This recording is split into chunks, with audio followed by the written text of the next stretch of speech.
Baik, salam dan bahagia teman-teman sekalian. Kita lanjutkan, kita ketemu lagi di video masih berkaitan dengan seri psikologi sosial. Tema kali ini adalah berkaitan dengan diskriminasi. Di video sebelumnya kita sudah simak tentang stereotip dan prasangka. Stereotip dan prasangka tentu saja adalah cara pandang penilaian yang cenderung negatif terhadap orang lain atau terhadap kelompok lain yang kemudian berpengaruh terhadap cara berkomunikasi, berpengaruh terhadap cara kita membangun kontak sosial dengan orang lain. Ketika stereotip dan prasangka ini semakin membesar, maka akan memunculkan terjadinya diskriminasi. Dalam konteks ini tentu saja persoalan-persoalan diskriminasi bukan hanya berpengaruh pada lingkup kecil, tetapi bisa berpengaruh dalam konteks yang lebih besar. Kita lihat apa itu diskriminasi.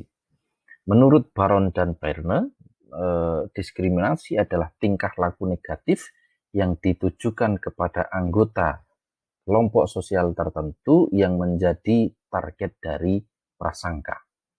Sekali lagi, menurut Baron dan Berne, diskriminasi adalah tingkah laku negatif. Jadi ada kata kunci tingkah laku negatif. Kalau stereotip dan prasangka tadi masih dalam sistem kognitif, masih dalam penilaian, baik itu penilaian tentu saja masih dalam level sikap, maka diskriminasi itu sudah dalam bentuk perilaku atau tingkah laku yang ditujukan. Tingkah laku ini tingkah laku yang negatif, yang membedakan diri kita, membedakan perilaku antara satu kelompok dengan kelompok yang lain, yang menjadi target dari prasangka. Gitu ya. Jadi prasangka itu sudah sampai pada level perilaku, level behavior. Kita lihat dalam konteks sehari-hari tentu saja prasangka kemudian berpengaruh besar terhadap kehidupan. Teman-teman yang mendapatkan diskriminasi tentu saja bisa berpengaruh terhadap tercapainya hak, baik itu hak ekonomi, hak pendidikan, bahkan kemudian pada level hak politik misalnya. Sehingga diskriminasi tentu saja berpengaruh besar terhadap kualitas kehidupan orang yang mendapatkan diskriminasi maupun sesungguhnya pada kualitas orang yang melakukan diskriminasi itu sendiri. Kita lihat apa target dari prasangka dan diskriminasi itu. Yang pertama, targetnya adalah pada kelompok yang berbeda warna kulit atau disebut sebagai rasisme. Gambar yang Anda lihat ini tentu saja kalau Anda pecinta bola gitu ya, Anda masih ingat bagaimana perseteruan konflik yang terjadi antara Luis Suarez yang ketika itu berada di Liverpool dengan Patrick Evra yang kemudian di saat itu masih menjadi pemain dari Manchester United. Ini salah satu dari bentuk diskriminasi prasangka karena warna kulit, rasisme karena warna kulit. Kalau teman-teman mencermati pertandingan-pertandingan sepak bola, kasus-kasus rasisme di dunia sepak bola itu bisa terjadi antar pemain, bahkan kemudian oleh penonton misalnya. Penonton kadang-kadang melemparkan buah pisang kepada teman-teman pemain yang berwarna kulit hitam, itu adalah bentuk daripada rasisme. Sehingga ini menjadi persoalan bersama yang tentu saja harus diatasi, yang tentu saja harus kemudian dicarikan solusi agar kehidupan bersama itu menjadi lebih baik, tidak terjadi diskriminasi karena warna kulit ataupun karena identitas-identitas tertentu. Nah, teman-teman sekalian, di dalam konteks kebangsaan Indonesia, tentu saja kita pernah mengalaminya di era Hindia Belanda, di era penjajahan Belanda, warna kulit orang Nusantara, orang Indonesia itu menjadi manusia dengan nomor kesekian, gitu ya. Jadi warna kulit putih Eropa, tentu saja dalam konteks ini adalah Belanda, yang datang ke Nusantara, yang datang ke Indonesia itu menjadi orang nomor 1. karena warna kulitnya. Kemudian baru disusul oleh teman-teman dari Arab, China, baru kemudian kita itu dikelompokkan menjadi warna kulit sawo matang yang secara posisi sosial itu dianggap paling rendah. Sehingga warna kulit ini menjadi persoalan yang luar biasa di era-era dahulu. Dalam sejarahnya kita punya pengalaman panjang terhadap tentang diskriminasi warna kulit, bahkan mungkin sampai hari ini itu kita masih melakukan itu. Dan kalau teman-teman cermati, sesungguhnya kalau teman-teman mengikuti pemberitaan di televisi, hari ini teman-teman imigran dari Asia itu sedang mendapatkan diskriminasi, mendapatkan perlakuan tidak etis, perlakuan kekerasan dari teman-teman kulit putih Amerika, gitu ya, karena menganggap bahwa Asia itu salah satunya misalnya berkaitan dianggap sebagai pembawa virus misalnya, pandemik begitu ya. Meskipun sebelumnya terjadi kekerasan juga sebelum coronavirus itu muncul, gitu ya. Sehingga persoalan karena warna kulit ini menjadi persoalan besar dunia, rasisme, diskriminasi dan sebagainya. Itu yang pertama. Jadi target dari prasangka dan diskriminasi itu pada karena perbedaan warna kulit. Yang kedua, teman-teman, sasaran atau target dari kelompok-kelompok pelaku diskriminan ini adalah kelompok yang berbeda jenis kelamin. Kita tahu tentu saja ada laki-laki, ada perempuan. Sejauh ini masih ada cukup banyak pikiran seorang laki-laki yang menempatkan misalnya perempuan sebagai makhluk nomor 2. Gitu ya, perempuan sebagai warga kelas 2 karena jenis kelaminnya. Padahal misalnya dalam konteks sosial modern hari ini, perempuan bisa mencapai harkatnya yang tinggi, bisa mencapai derajatnya yang tinggi yang tidak kalah dengan laki-laki. Secara kapasitas, secara kognitif, bahkan secara profesionalitas, banyak sekali perempuan yang kemudian menduduki posisi-posisi yang tinggi. Bahwa perbedaan itu dalam hal biologis itu menjadi sunatullah, menjadi takdir dari Tuhan gitu ya. Misalnya ya perempuan tugas biologisnya misalnya ya melahirkan misalnya. Laki-laki tidak bisa melakukan itu karena tidak memiliki organ tubuh yang memungkinkan dia mengandung, menyusui dan seterusnya. Nah, perbedaan ini bahkan sampai hari ini masih bisa jadi masih terasa, masih ada. Teman-teman bisa cermati bagaimana beban ganda yang dihadapi oleh ibu kita misalnya, atau perempuan yang berada di lingkungan rumah tangga kita misalnya, yang dia bekerja, memasak, membereskan ini, membereskan itu dan sebagainya, sementara kemudian laki-lakinya bisa jadi secara aktivitas di rumah tidak cukup banyak dilakukan misalnya. Teman-teman nanti bisa cek soal bisa hitung sendiri berapa kerja-kerja di rumah yang dilakukan oleh perempuan dibandingkan dengan laki-laki misalnya. Tentu dengan konsep itu kita bisa berpikir bahwa prasangka dan diskriminasi terhadap perempuan bahkan sampai hari ini masih terjadi. Nah, teman-teman nanti bisa mencermati satu film menarik. Ini film pendek, tidak ada dialog di sana, dengan judul The Impossible Dream, menggambarkan tentang bagaimana cita-cita untuk kemudian membangun kesetaraan antara laki-laki dan perempuan. Teman-teman bisa cek nanti di YouTube begitu dengan judul The Impossible Dream. Ini film yang diunggah langsung dari United Nations gitu ya, yang kemudian tentu saja memberi gambaran kepada kita bagaimana upaya untuk membangun kesetaraan gender antara laki-laki dan perempuan itu harus dilakukan. Itu yang kedua. Sasaran yang ketiga adalah kelompok manula atau ageism. Ini biasanya terjadi, sebagian besar ini terjadi di Eropa, di Amerika begitu, yang kemudian mendiskriminasikan orang lanjut usia, orang sepuh begitu ya, manula begitu, lansia begitu ya. Tetapi faktanya hari ini di Indonesia itu tentu saja juga terjadi gitu ya. Misalnya tidak memberikan kesempatan kepada para lansia para lansia untuk kemudian mengekspresikan keinginan-keinginannya.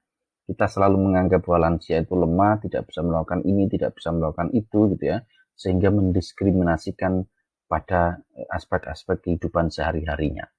Yang ketiga, sasaran diskriminasi biasanya ada pada kelompok usia lanjut.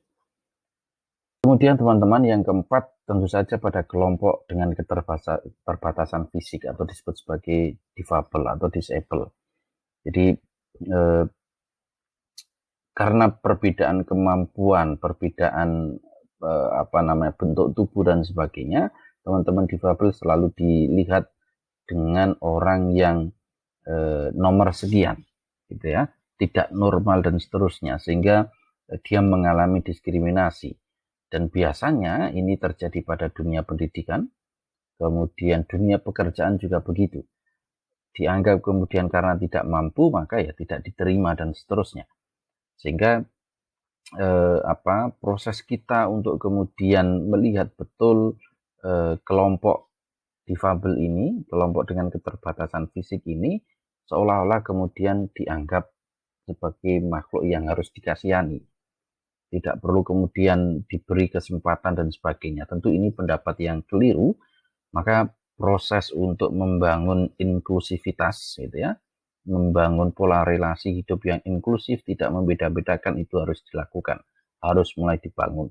Tetapi diskriminasi dan prasangka lagi-lagi terjadi pada kelompok difabel ya. Tetapi dalam konteks yang lain bisa jadi diskriminasi itu juga karena perbedaan agama dan keyakinan. Hari-hari ini kita mencermati bagaimana karena keyakinan keagamaannya orang menuduh orang lain sebagai kafir, yang kemudian ya darahnya halal untuk dikucurkan misalnya begitu. Ini tentu saja menjadi persoalan besar hari ini, dan dengan kacamata ini tentu saja terorisme makin tumbuh, terorisme terjadi. Nah, perbedaan keyakinan mengkafirkan kelompok satu dengan kelompok yang lain misalnya, itu tentu saja terus-menerus terjadi di tempat kita. Dan caranya bagaimana untuk kemudian meminimalisir hal semacam ini, nanti kita akan simak di bagian belakang. Kemudian, dari proses itu, maka bagaimana cara mengurangi prasangka dan diskriminasi? Yang pertama tentu saja yang harus dilakukan adalah belajar untuk tidak membenci. Karena membenci itu adalah awal mula dari proses stereotyping, prasangka, dan diskriminasi yang pada akhirnya sebenarnya berujung pada konflik atau kekerasan. Jadi di video sebelumnya kita sudah pahami bahwa ada cukup banyak ruang di mana virus soal prasangka dan diskriminasi ini ditularkan. Maka orang tua wajib, lingkungan sosial wajib kemudian juga menyadarkan untuk kemudian tidak membenci kelompok-kelompok yang berbeda, tidak membenci satu dengan yang lainnya. Yang kedua, tentu saja berkaitan dengan kontak langsung atau direct intergroup kontak. Semakin kita berkomunikasi dengan kelompok-kelompok yang berbeda, semakin kita memiliki hubungan dengan kelompok-kelompok yang berbeda, maka kemampuan kita untuk memahami perbedaan itu menjadi lebih mudah. Dan penilaian kita tidak akan luput, tidak akan keliru. Karena apa? Karena pemahaman kita terhadap kelompok yang berbeda memungkinkan kita untuk membangun toleransi, membangun kesadaran bahwa berbeda itu ya sunatullah, ya garisnya dari Tuhan itu. Kalau kemudian Tuhan menginginkan bahwa semua sama, itu sangat mungkin. Tetapi justru perbedaan itu difungsikan sebagai cara agar kita saling mengenal satu dengan yang lain. Yang ketiga, langkahnya adalah dengan membangun rekategorisasi atau kategorisasi ulang. Di video sebelumnya saya juga sempat singgung bahwa Indonesia misalnya terbangun dari sekian ragam suku, sekian ragam etnis, budaya, agama, dan seterusnya. Ada Javanese, ada Ambonese, ada Papua, Sunda, dan sebagainya yang mengklaim soal kebudayaannya masing-masing. Tetapi ketika kemudian bersepakat membangun sebuah bangsa, maka menjadi kategorisasi yang satu, yaitu Indonesia. Dan karena itu falsafah tentang Bhinneka Tunggal Ika itu menjadi semboyannya. Jadi dari berbangsa-bangsa dan bersuku-suku ini kemudian dikategorisasi ulang menjadi Nusantara, menjadi bangsa yang bernama Indonesia. Gitu ya. Sehingga ini proses pemersatuan, proses membangun kolektivitas sebagai bangsa. Kemudian yang keempat, tentu saja pengaruh sosial ini menjadi penting. Di bagian sebelumnya juga saya singgung bahwa tokoh-tokoh yang memiliki karisma yang diakui oleh banyak orang itu akan menjadi penting. Itu kenapa misalnya sebagai contoh misalnya Ronaldo maupun Messi gitu ya dalam dunia sepak bola di beberapa jersinya misalnya menggunakan kaos-kaos yang menjadi kampanye untuk tidak melakukan rasisme, kemudian juga memberikan perlindungan dan hak-hak yang setara dengan anak-anak misalnya dan seterusnya. Sehingga dalam proses ini pengaruh dari tokoh-tokoh politik, tokoh-tokoh terkenal, public figure, artis dan sebagainya menjadi penting untuk kemudian menghindari atau meminimalisir apa yang disebut sebagai diskriminasi. Apa yang kemudian bisa kita lakukan? Langkahnya tentu saja adalah stop untuk berpikir diskriminan, stop untuk membenci orang lain, stop untuk memberikan perlakuan yang berbeda, gitu ya. Ini harus kita hentikan, begitu. Kemudian kita juga harus berpikir bahwa kita semua sama, memiliki kesempatan yang sama, memiliki ruang yang sama, sehingga proses menghargai itu harus diutamakan. Dan kemudian juga bertindak bukan hanya dalam kerangka berpikir kita toleran, tetapi faktanya tidak melakukan itu, maka toleransi itu harus muncul dalam bentuk sikap maupun perilaku. Dan kemudian menaruh respek kepada orang lain ini menjadi penting. Maka teman-teman sekalian, perbedaan yang kemudian ada di antara kita itu harusnya memperkaya perspektif, memperkaya pengetahuan, dan memperkaya dunia. Bukan justru menjadi sumber konflik. Yang harus kita cari tentu saja adalah persamaannya, persamaan yang ada di dalam kita, tidak dengan kemudian memperuncing perbedaan. Ini yang harus tentu hati-hati betul kita lakukan. Karena di dunia sosial media hari ini orang bisa membenci, orang bisa mengatakan apapun karena kebenciannya, karena sifatnya dan sebagainya. Dan ini berbahaya dalam konteks bangsa, berbahaya dalam konteks relasi-relasi sosial kita. Maka teman-teman, respect menjadi kata kunci kita untuk kemudian menghindari apa yang disebut sebagai diskriminasi. Saya kira itu teman-teman sekalian pembahasan kita terkait dengan stereotip, prasangka, dan diskriminasi. Jika ada pertanyaan, teman-teman silahkan layangkan atau tuliskan di kolom komentar pada channel YouTube ini. Kita akan bahas, kita akan jawab, kita akan diskusikan secara bersama-sama. Saya kira begitu teman-teman. Sekali lagi terima kasih. Kita ketemu di tema berikutnya dan salam.